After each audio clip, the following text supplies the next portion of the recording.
You ever feel like you're just living in an airport?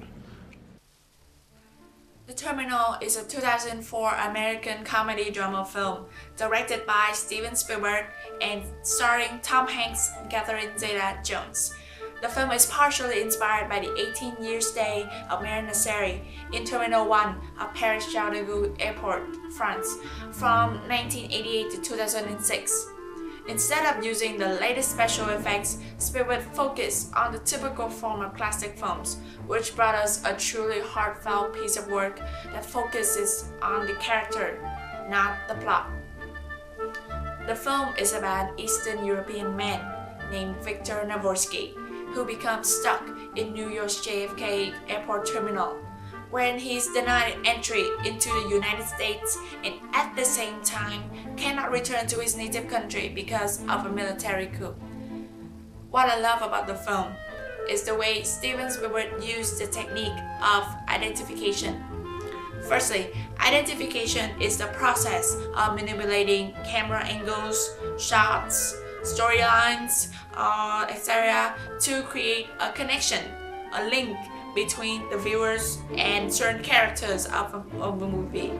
Is what makes us feel happy when Batman finally wins against the Joker, or makes us stay on the edge of our seats when Dr. Indiana Jones goes through deadly booby traps, or made us cry our eyes out when we see that smile on Mia and Sebastian in La La Land, knowing that they can't be together. In The Terminal, Steven Spielberg used situations related to basic everyday needs, for instance, eat, sleep, to make us identify with the main character, Victor. We firstly feel a bit anxious when Victor got his visa taken away. Then we start to worry when he loses his food vouchers. We then feel surprised, admired, and a little jealous of how he manages to make a bed out of benches and collect the trolleys to get the quarters to buy food. We cheer him on, knowing that he has a crush on the flight attendant. Then we feel sympathetic when we learn the truth about why he had come to such a faraway place from home. And along with all of that, Spielberg also creates a role model, a hero for us to follow, with many good qualities that you hardly see all of them in one person, but it's still very genuine and real.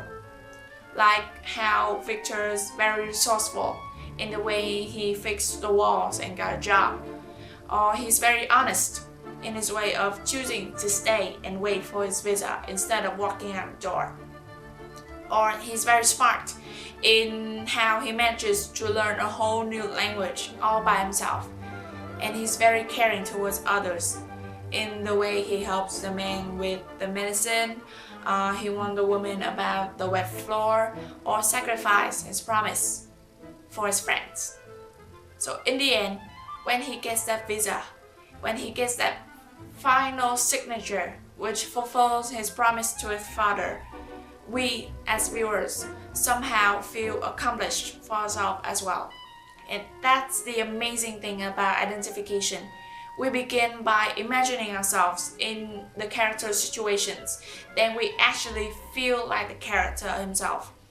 A good movie doesn't have to tell us what to feel and when to feel it.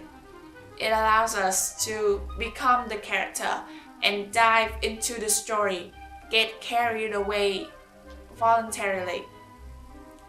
After watching The Terminal, I know that things may not always go your way, but instead of whining, complaining, making demands, we should try to work our way through the situations and improve ourselves even more. And in situations that require choosing between doing what's right and doing what's easy, we should be strong enough to resist the temptation to violate the rules or exploit the loopholes. What I would change about the movies, I would omit some negative elements in many parts. For example, the parts when the employees gamble on unclaimed items. One of them is celebrity underwear, or the flight attendant interest in other women's husband. Viewers may make comparisons between The Terminal and Castaway, another Tom Hanks movie. But instead of stranding on a deserted island, he's now stranded in an airport terminal. But in the end, he succeeds without giving in to the bitterness. And that triumph, that success of a man who is against the system is the most satisfying part of a touching but also funny film. So I would definitely recommend watching The Terminal. Thank you.